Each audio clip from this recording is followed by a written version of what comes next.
우리는 계속해서 로마서 8장의 말씀을 생각 중에 있습니다. 로마서 8장은 무엇에 대해서 말씀하고 있는가? 학자에 따라서 이 로마서 8장은 이제 성화를 말씀하고 있다 이렇게 주장하는 분도 있고 구원의 확신을 다루고 있다라고 말하는 분도 있습니다. 물론 이런 내용들이 여기에 다 나오고 있습니다.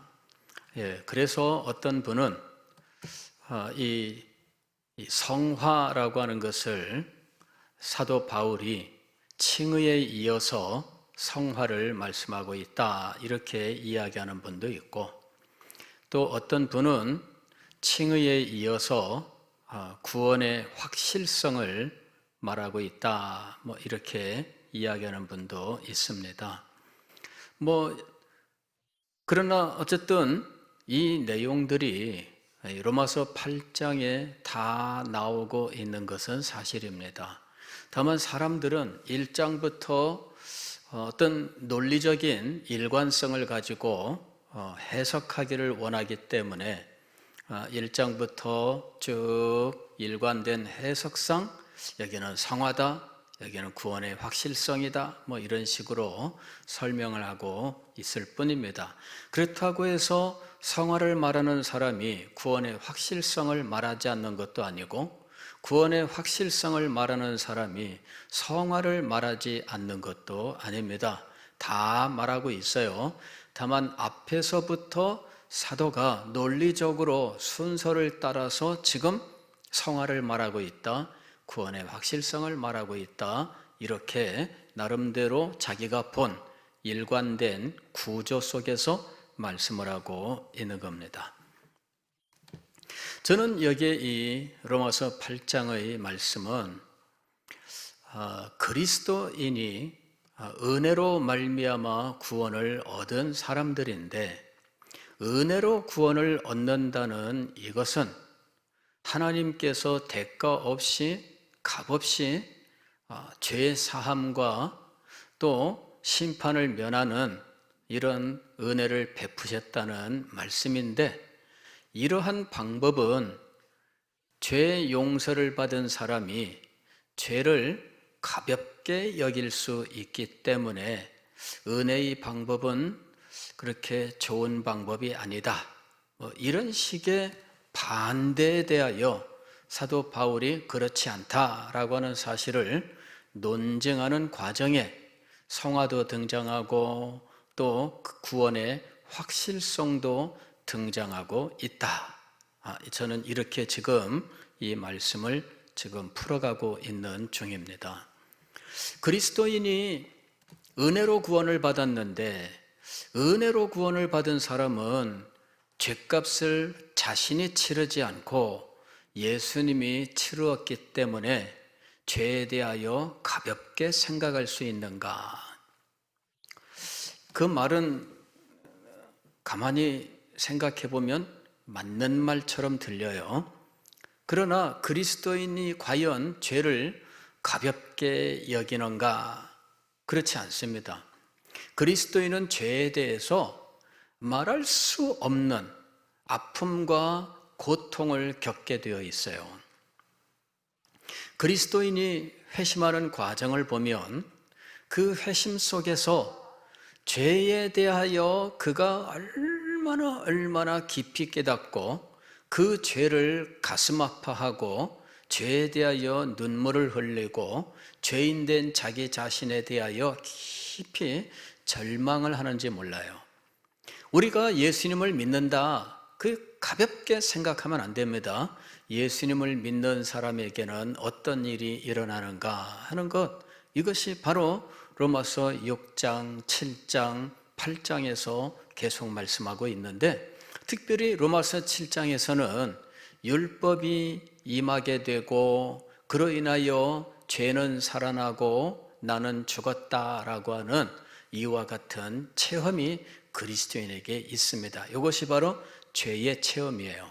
이것이 바로 죄를 깊이 체험을 하고 그 죄로 말미암아 가슴 아파하고 가슴을 찌르면 아픔 가운데 눈물을 흘리고 통곡하고 몸부림치고 절망하고 하는 이러한 과정을 말씀하고 있는 거예요. 여러분, 그리스도인은 결코 값없이 은혜로 구원을 받았다고 해서 죄를 가볍게 여기지 않아요. 과거에 청교도 존 버녀는 회심할 때 그는 죄에 대하여 깊이 절망하는 이러한 체험을 하게 됩니다.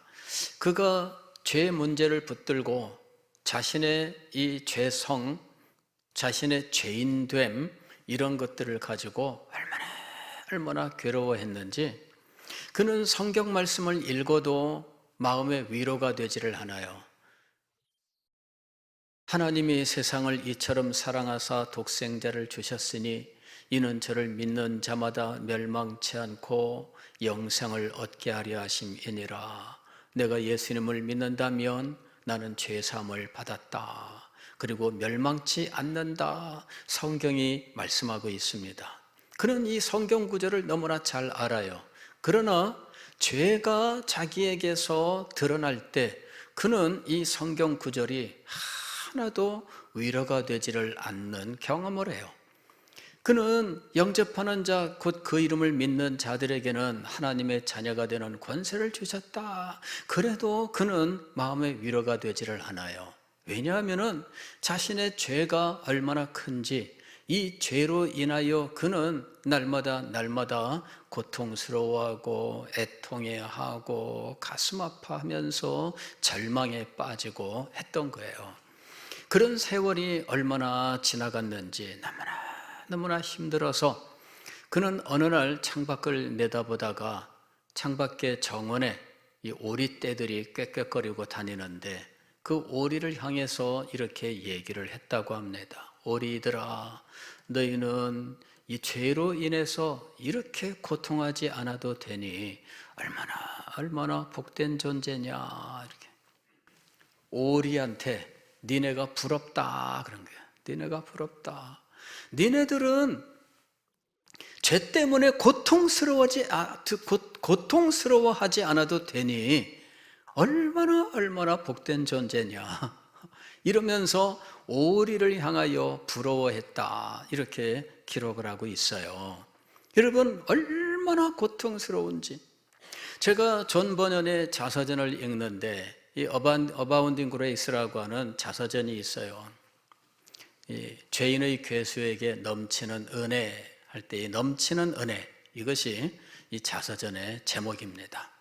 그런데 그 자서전을 읽어 나가다가 제가 이 책을 집어 던졌어요. 도저히 더 이상 못 보겠다. 왜냐하면은 존 버년이 복음을 깨닫고 감격하고 그래 놓고 얼마 후에 자신의 죄로 말미암아 고통스러워하고 괴로워하는데, 아니 복음을 접하고 감격하고 그랬던 사람이 성경 말씀도 수없이 되뇌이면서 그와 같이 기쁨 가운데 있던 사람이 어느 날 자신의 죄와 자기의 죄의 본성 이런 것들을 붙들고 씨름을 하는데 성경 말씀들을 다 잊어버린 것 같아요. 그래 참고 읽어 나가다가 그 내용이 좀 길게 기록이 돼요. 그러다가 어느 날 다시 성경 말씀을 통해서 위로를 얻고 용기를 얻는 것 같지만, 그러나 잠시 후에 다시 죄의 두려움과 그 처참함, 그 절망에 빠지게 되는데, 그가 알고 있었던, 기뻐했었던 성경의 말씀들과 약속들이 그에게 하나도 작용하지 않아요. 마치 그런 것들을 하나도 모르는 사람처럼 다시 절망 속에 빠지고 고통스러워하는 거예요. 여러분, 참된 성령의 은혜 체험 속에는 이 죄의 비참함, 죄의 절망에 대한 체험이 있어요. 이것이 회심입니다.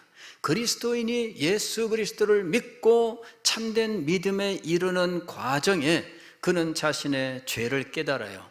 죄 하나하나를 회개하다가 이 죄를 나중에는 죄의 근원이 되는 자기의 죄의 본성에까지 올라가고 죄악된 자기의 존재까지 올라가는 거예요. 죄를 고백하다가 그는 자신이 지금은 기억할 수도 없는 죄까지 다 떠올려요. 신기하게도 자기는 다 잊어버린 거예요. 그랬는데 이상하게 그런 죄들이 다 떠올라요. 그리고 그런 죄들이 가슴을 아프게 해요. 과거에 마틴 루터는 회개를 하다가 무엇까지 회개를 했느냐 하면 자기가 젖먹이 시절에 어머니의 젖꼭지를 깨물고 엄마가 아파할 때 자기는 오히려 깔깔깔 웃었던 어머니의 그 아픔을 자기는 장난으로 여기고 깔깔 웃었던 그것까지 회개했다 그럽니다. 과연 그게 생각났을까? 저는 상상이 안 됩니다. 그게 심집사님 그게 생각날까 정말? 예?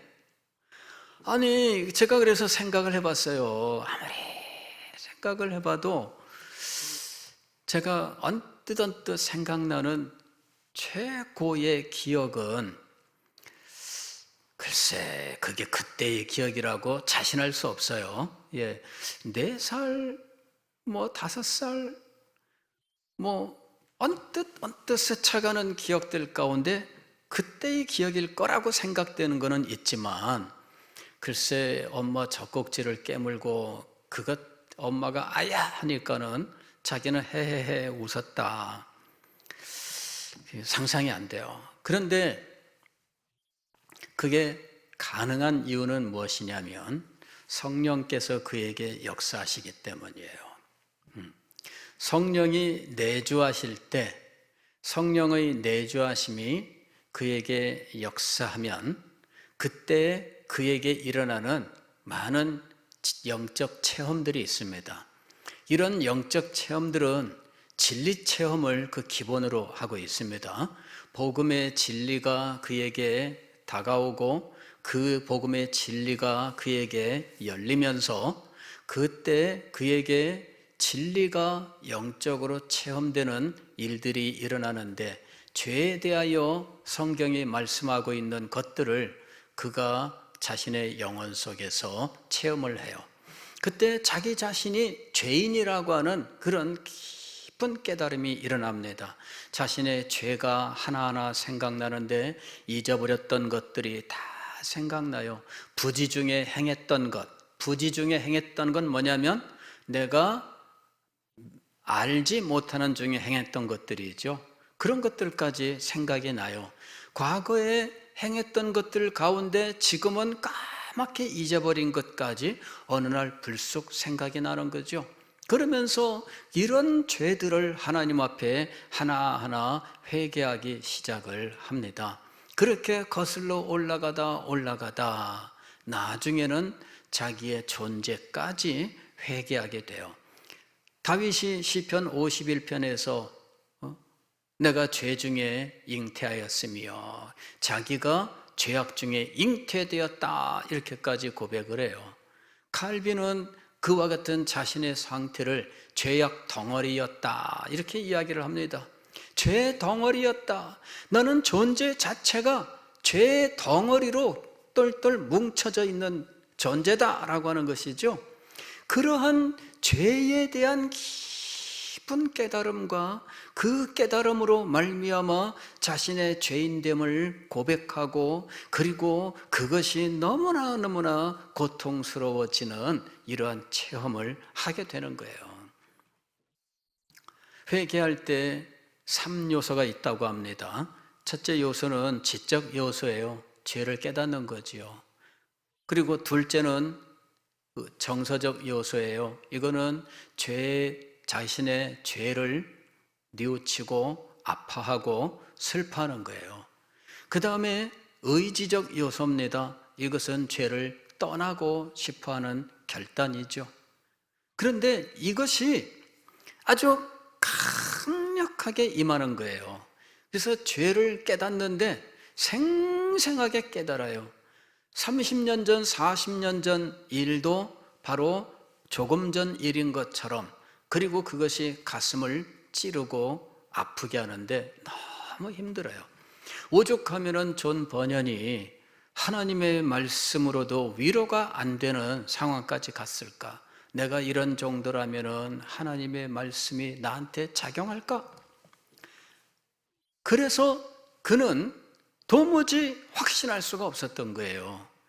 결국 죄로 인하여 고통스러워 하다가 오리를 보면서 오리에게 혼잣말로 니네가 부럽다 그 얘기한 거죠. 너희는 죄로 인해 나와 같이 고통스러워하지 않아도 되니 얼마나 복된 존재이냐. 여러분, 우리는 이런 정도로 죄를 붙들고 씨름하면서 예수 그리스도를 믿는 거예요. 근데 사실은 이러한 부분을 제대로 가르치지 않는 것이 현대의 경향입니다. 자신의 죄에 대해서, 그리고 자신의 죄인됨에 대해서 몸서리 쳐지도록 경험을 해요. 그리고 그에게 예수 그리스도의 십자가와 보혈이 제시가 되는 거죠. 그것이 어느 순간 그에게 탁 다가오는 거예요. 우리가 복음을 들을 때에는 한꺼번에 들어요. 우리의 죄인됨, 인간의 타락과 죄의 오염과 부패, 그리고 그 비참함과 절망과 멸망, 이런 것들에 대해서, 그리고 하나님이 예비하신 구원의 길, 예수 그리스도의 십자가와 피 흘리심, 그분의 부활과 승천, 하나님의 자녀됨, 죄사함과 상속자가 되는 은혜, 이런 모든 것들을 우리가 한 자리에서 들어요. 그러나 성령께서는 우리에게 우리의 죄인됨을 깨닫게 하시고, 이 죄에 대하여 회개하고 고통스러워하는 동안에는 예수 그리스도의 십자가와 보혈은 전혀 생각나지 않아요. 죄만 생각나요. 신기한 겁니다, 여러분. 죄만 생각나고 죄만 붙들고 씨름을 해요. 날마다 이 죄를 붙들고 씨름을 하다가 어느 순간 예수 그리스도께서 계셨지 하는 그 깨달음이 팍 하고 오는 거예요.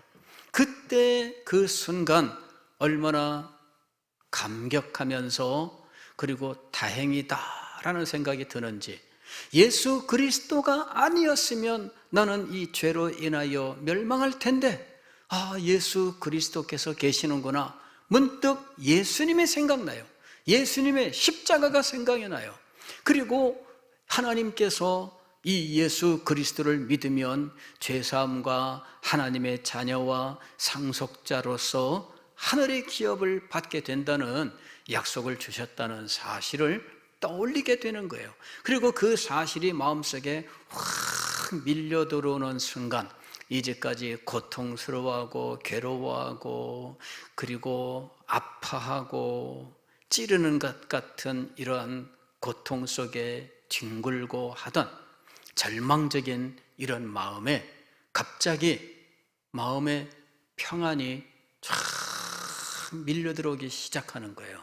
그러면서 기쁨이 확 밀려 들어오는 거예요. 여러분, 이것은 밀려 들어온다라고 상징적으로 표현하고 있는데, 근데 진짜 밀려 들어와요. 쫙 하고 밀려 들어오는데 갑자기 마음속에 평화와 기쁨이 충만하게 되는 거예요. 그러면서 예수 그리스도를 믿습니다.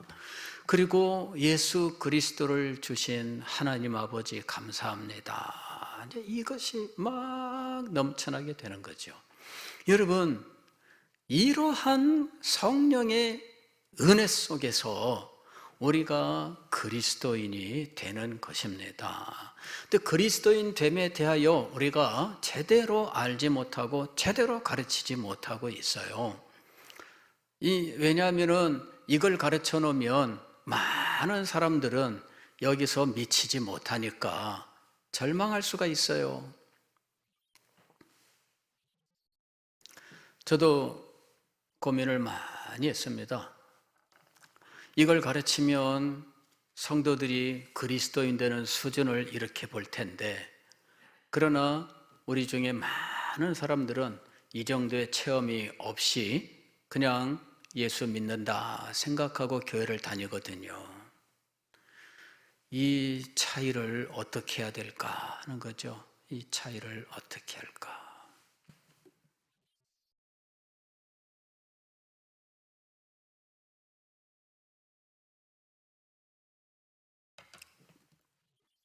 끝까지 이 성령의 이 역사, 이것을 그냥 기본으로 여기고 주장을 하는 사람도 있고, 제가 이 문제를 놓고 고민을 많이 했어요. 이 기준을 이만큼으로 놓을 것이냐, 도대체 이 기준은 어디에 두어야 될 것이냐, 성경적으로는 도대체 어디가 기준이야, 이 문제를 놓고 정말 많이 고민을 했습니다. 왜냐하면 기준을 이렇게 놓으면 대부분의 분들은 그리스도인이 아니라고 말해야 돼요. 그게 목회자로서 고민이었어요.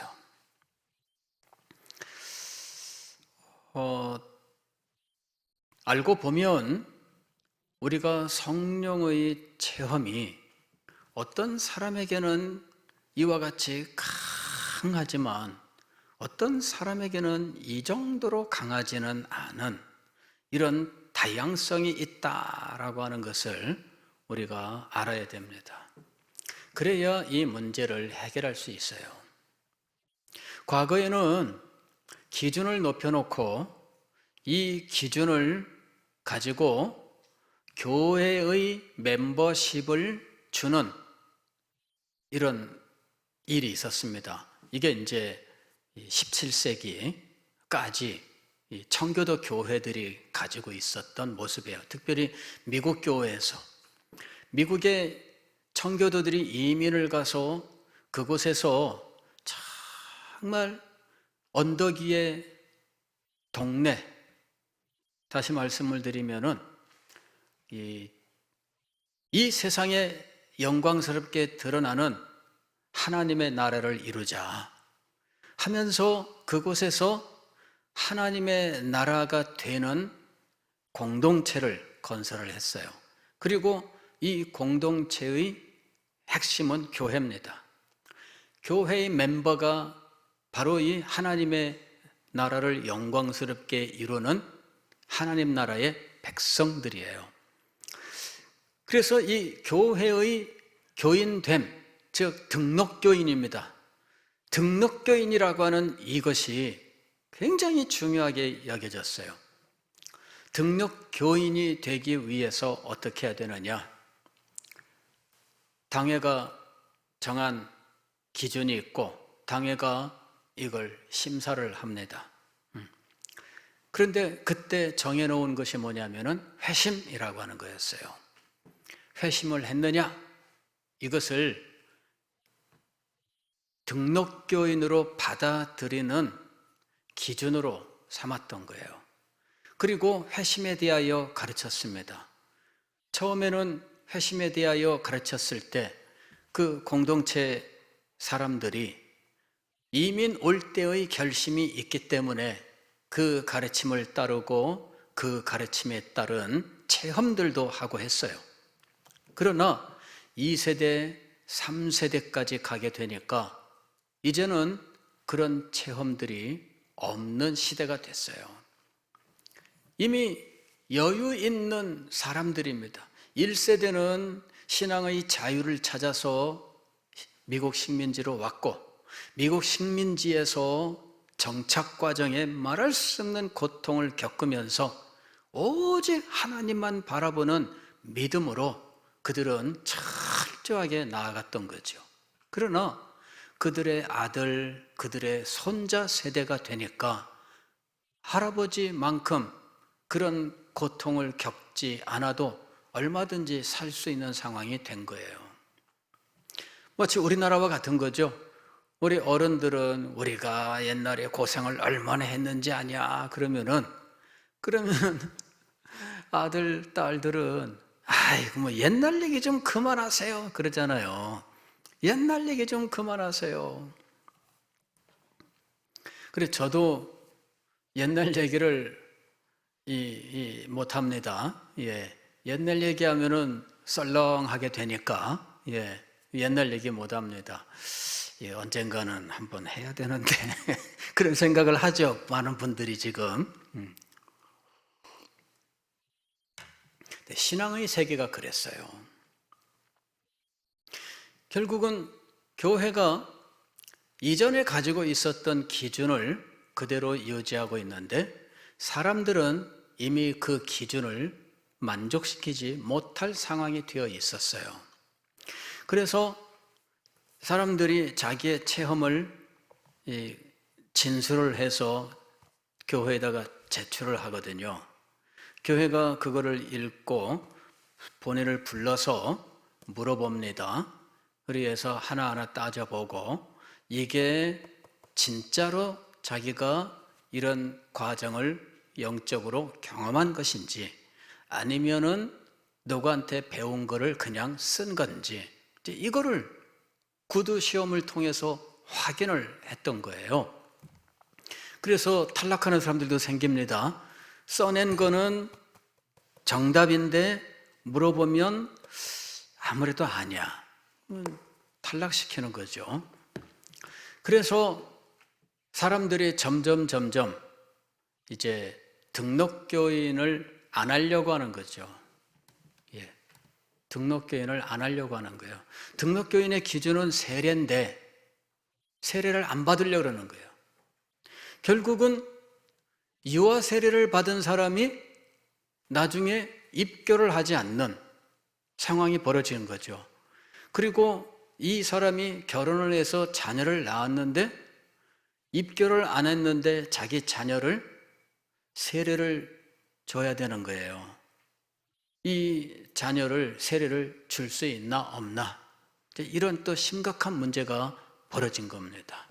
그래서 이 미국의 청교도 사회가 심각한 도전에 직면하게 된 거예요. 이 문제를 어떻게 풀어야 되느냐. 그래서 이 문제를 풀기 위하여 솔로몬 스토다드 목사님이 주도해서 행했던 한 가지 원칙이 있는데 이것이 바로 하프웨이 카버넌트라고 하는 거예요. 하프웨이 카버넌트, 한쪽만 부모 중에 한쪽이 세례교인이면 아이는 유아 세례를 줄 수 있다. 이런 거죠. 근데 그것이 그 시대에 참 그 조상들의 그 영적 수준만큼 못 따라가니까 결국은 그런 일들이 발생하게 된 거예요. 그러면 조상들의 영적 수준을 못 따라가는 이 세대는 구원이 없다고 해야 되는가? 그게 제가 직면한 문제와 비슷한 겁니다.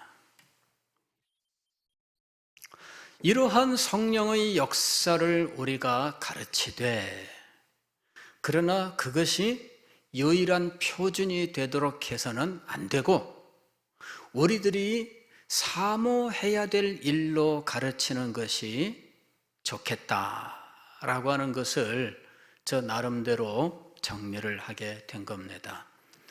사실은 청교도들도 이런 부분에 대해서 잘 알고 있었어요. 성령의 이 예비적 사역이라고 하는 것이 있습니다. 예비적 사역이라고 부르는 이 부분이 알고 보면은 영적으로 저조한 시대의 성령 체험이에요. 알고 보면은 이 예비적 사역은 뭐냐면은 존 오웬이 그의 성령론에서 말하고 있는 부분인데 이 예비적 사역에 대해서는 많은 청교도들이 이야기를 해요.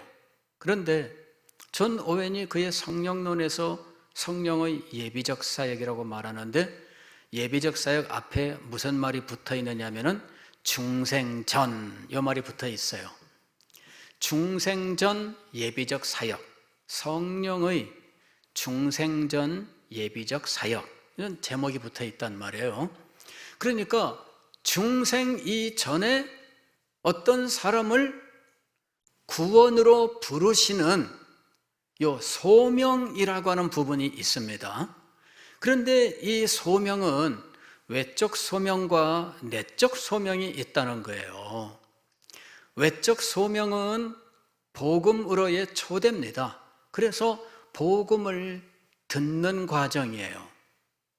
그리고 내적 소명은 마음속에서 자신의 죄인, 복음이 지적하고 있는 이 죄에 대하여 인정을 하는 거예요. 그리고 자신의 죄를 깨닫고 싫어하고 죄를 떠나고 싶어하는 마음도 가져요. 이게 이제 청교도들이 얘기했었던 중생전에 성령이 행하시는 이 중생으로 이끄는 예비적 사역이다, 이렇게 이야기하는 거죠. 그래서 히브리서 4장에서 한번 비침을 얻고 떠난 자들은 다시 회개케 할 수 없다라고 하는 말씀이 나오는데, 이제 그것이 바로 이 예비적 사역이 있었고, 그것이 바로 이 내적 소명이었는데 그것을 따르지 아니하고 결국은 복음으로 돌아오지 않은 이런 일이다, 이렇게 이제 설명을 했던 거예요. 그래서 이 중생 전에도 사실은 내적 소명이라고 하는 복음에 마음을 기울이고 복음에서 설명하는 죄와 구원에 대하여 마음으로 이 호감을 가지고 그것에 마음을 기울이고 하는 이런 과정들이 이제 죄에 대하여 좀 더 진지한 마음을 가지게 하고 이러는 것들을 성령의 예비 사역이라고 불렀던 거예요. 그런데 이 영적 수준이 저조한 시대에는 사실은 이런 회심을 가르쳐도 높은 시대만큼 그런 강력한 그런 체험들은 거의 일어나지 않는다라는 것입니다. 그리고 이 체험의 영역에서는 무엇이 답이다라고 꼭 말하기가 쉽지 않아요. 왜냐하면은 이렇게 강력한 어떤 회심 체험을 한다 할지라도 그것 자체가 회심의 어떤 표준이 될 수 있는 것인지, 아니면 성령이 그 순간에 예외적으로 역사하는 경험이었는지에 대해서는 누구도 답을 줄 수가 없어요.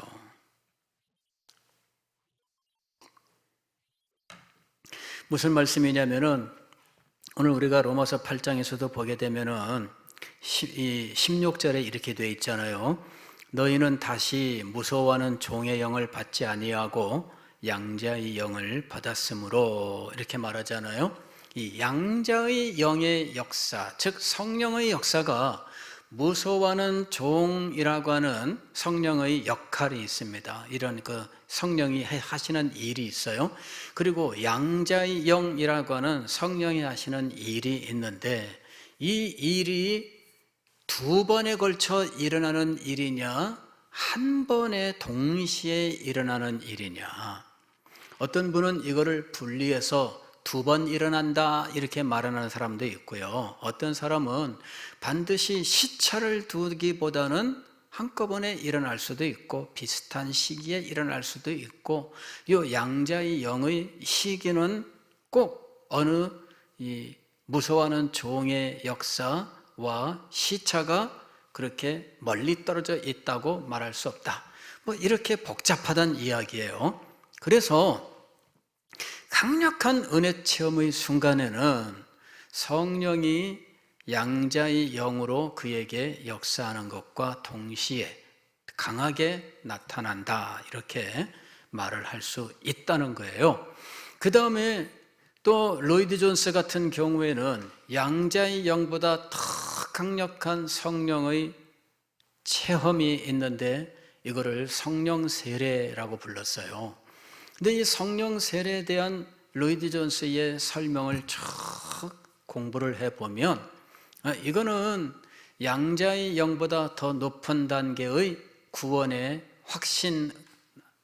확신케 하는 성령의 역사다 이렇게 이야기하는데, 그러나 또 자세히 살펴보게 되면 이것은 능력으로 사역을 하기 위한 성령의 역사다. 그래서 능력 있는 사역자들의 경우에 성령 세례를 받아서 그가 사역을 할 때에 그에게 말씀의 세계가 열리고 그가 말씀을 가르칠 때 말씀의 감화가 강하게 나타나서 사람들에게 진리가 선포될 때 사람들이 무너져 내리고 놀라운 부흥의 역사가 일어난다 이렇게 설명을 해요. 그래서 이런 것들이 어떤 사람에게는 동시에 성령이 역사하는 강한 역사가 있다는 거죠. 그래서 성령의 역사는 표준적으로 임하는 것이 아니다라는 겁니다. 표준적으로 임하는 것이 아니다. 다만 성령이 역사할 때 일어나는 어떤 모습들은 공통적으로 있다는 거죠. 바로 그것이 영적인 생각입니다. 영적인 생각. 그 다음에 이 하나님의 자녀됨에 대한 확신이에요. 그 다음에 하나님의 자녀됨으로써 그는 현재의 고난도 이겨 나아가는 참 소망을 가지게 됩니다. 그래서 그는 낙심하지 않아요. 현재 힘들고 어렵고 고통스러워도 그는 하나님의 자녀됨의 확신 속에서 하나님께서 그에게 마침내 상속자로서 영광스러운 기업을 상속하게 하신다라고 하는 이 사실을 확신하고 그러한 확신 속에서 살아간다라고 하는 것이죠. 이것이 이제 성령의 역사예요. 그 다음에 공통적으로 작용하는 이런 성령의 역사는 또 무엇이 있느냐면은 이제 다음 26절 이하에 나오는 것인데, 성령이 우리 영으로 더불어 기도하는 거예요. 즉 우리의 기도에 성령의 역사가 있다라고 하는 것입니다. 우리의 기도가 하나님의 뜻을 따라 드리는 기도로 성령이 인도해 나가셔요. 우리의 기도 가운데 역사하는 것입니다. 그래서 성령이 우리에게 기도 가운데 정말 하나님의 뜻을 따라 기도하면서 모든 것이 합력하여 선을 이루게 하시는 놀라운 은혜 가운데 나가게 하는 것이죠. 그 다음에 하나님의 사랑에 대한 확신입니다. 그 누구도 그 무엇도 우리를 하나님의 사랑에서 끊을 수 없으리라 라고 하는 이 확실함, 하나님의 사랑의 변치 않는 그 확실성, 그 무엇도 흔들 수 없는 하나님의 사랑, 이런 것들에 대하여 성령이 우리에게 역사하는 거예요. 그러니까 이 정도의 차이는 있지만 그러나 그 속에 이와 같은 모습들은 다 가지고 있다라는 것입니다. 그러니까 체험의 강렬함이 아니라 이와 같은 변화가 있고 그 변화의 열매들이 있느냐라고 하는 거예요. 영의 생각에 대해서도 말씀을 드렸잖아요. 영적 사고방식, 그때 생각하는 방식의 변화인데 그의 삶의 목적, 또 가치관과 인생관 이런 것들이 변화된다라고 말씀을 드렸잖아요. 삶의 목적이 자기의 평안으로부터 하나님의 영광으로 변화가 됩니다. 그리고 인생은 하나님의 피조물로서 하나님을 섬기는 종이다라고 하는 것과 내가 예수 그리스도로 말미암아 구원을 얻었으니 하나님을 사랑하고 하나님의 자녀로 산다라고 하는 이 분명한 자기 정체, 이걸 분명히 하고, 그리고 삶을 사는 동안 선택의 순간에는 언제나 하나님의 영광과 주신 사명을 근거로 선택하며 살아가게 된다라는 거죠. 이런 것들이 그 사람에게 있느냐라고 하는 거예요. 무슨 불이 내려와서 찌르르 찌르르 그런 것이 문제가 아니고, 사람들은 그걸 찾는 경우가 많아요. 그런데 그렇지 않아요. 저는 이제 많은 분들의 회심 체험 그 글들을 읽었어요. 존 버년뿐만 아니라 하여튼 많은 분들의 회심에 대한 그런 글들을 읽었는데, 그러면서 이 사람들 많다고 해도 이 사람들이 모든 그리스도인을 대표하거나 표준이 될 수 있는가 하는 면에 대해서 고민을 많이 했어요.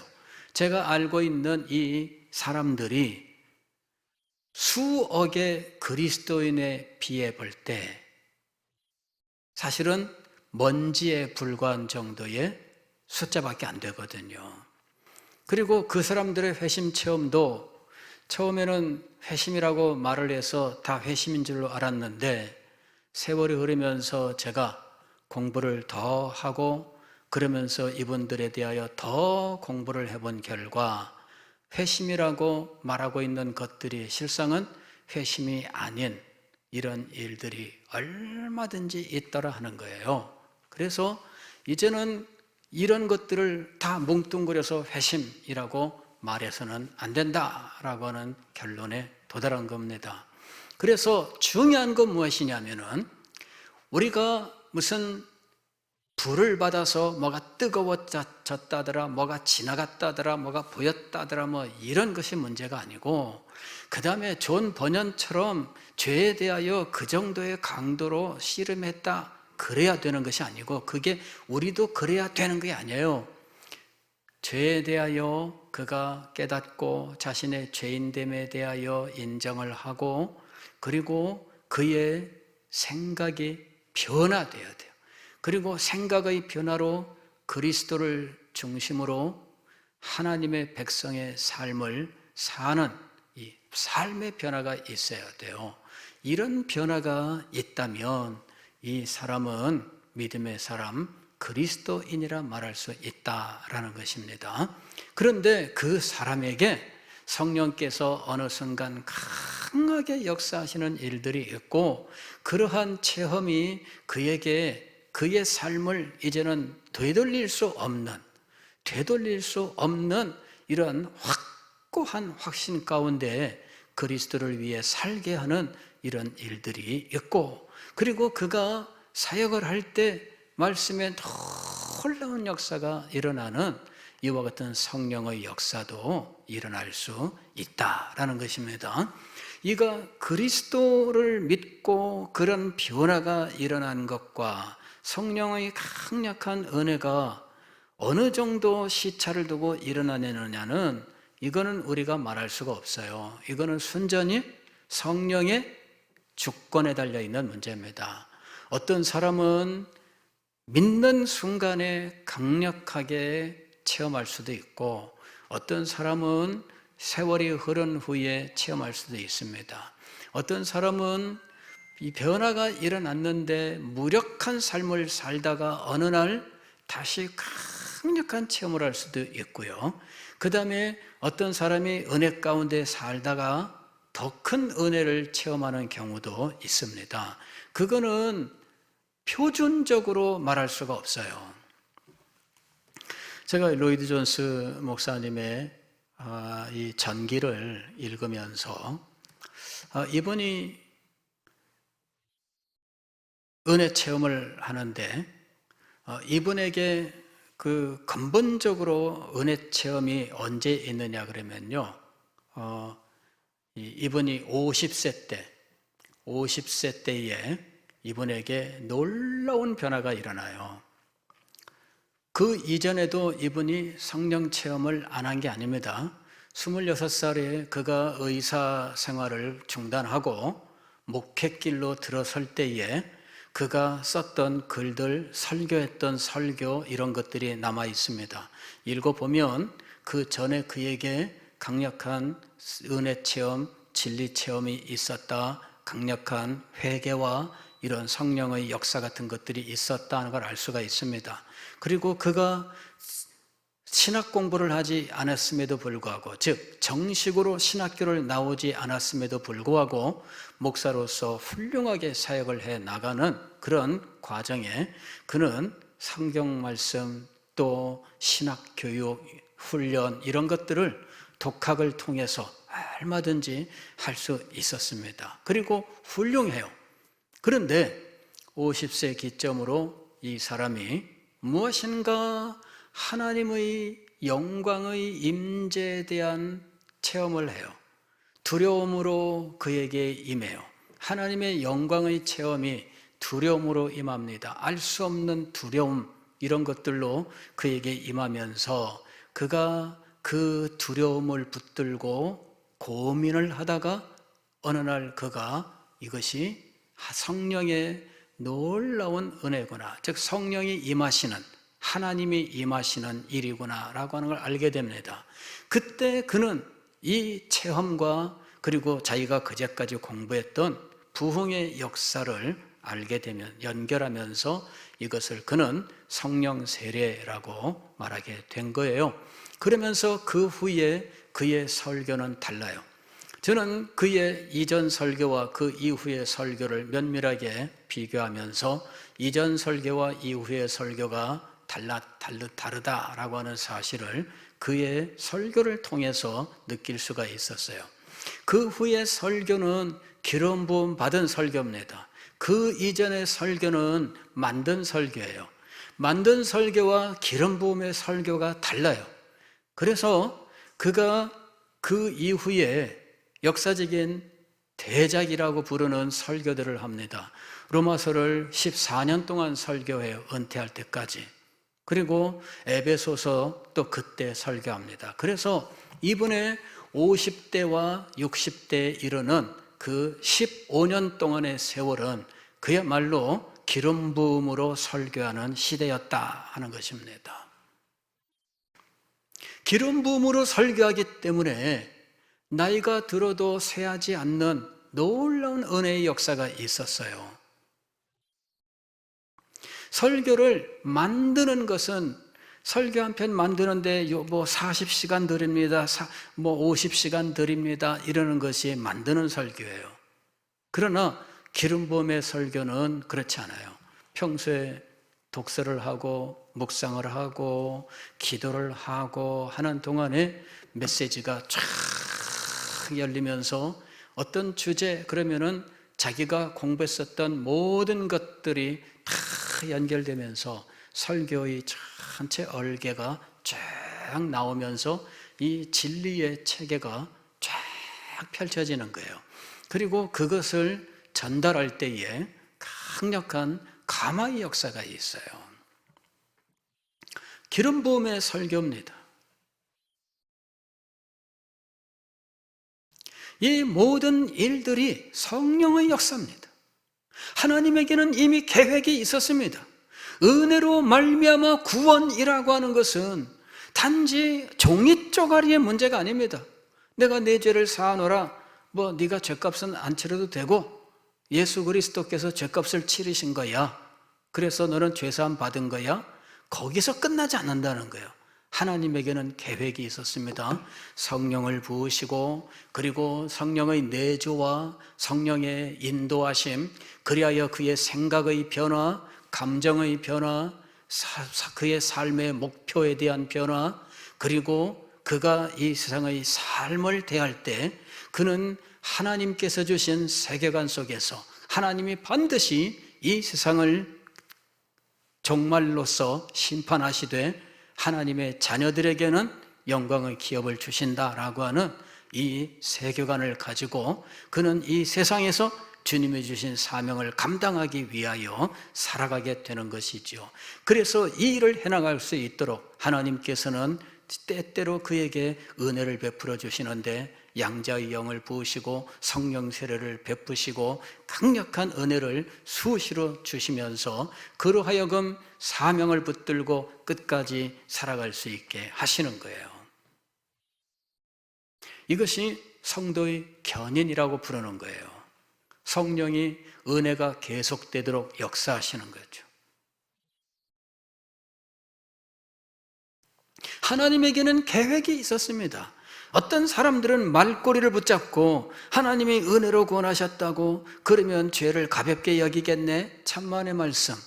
하나님은 성령으로 말미암아 우리가 몸서리 쳐지도록 죄를 체험하게도 하시고 죄를 뉘우치게도 하시고 죄에 붙들고 씨름하며 고통하게도 하시고 그러면서 영광스러운 구원으로 기뻐하고 감사하고 그 감격 가운데 살아가게 하시고 그리고 그가 이 세상을 사는 날 동안 그에게 끊임없이 은혜가 계속되게 하시는 역사, 그리고 그에게 때로 말할 수 없는 은혜의 체험을 통하여 그리고 그에게 놀라운 능력의 역사를 통하여 주신 사명을 감당하게 하는 일들을 행하시는 거예요.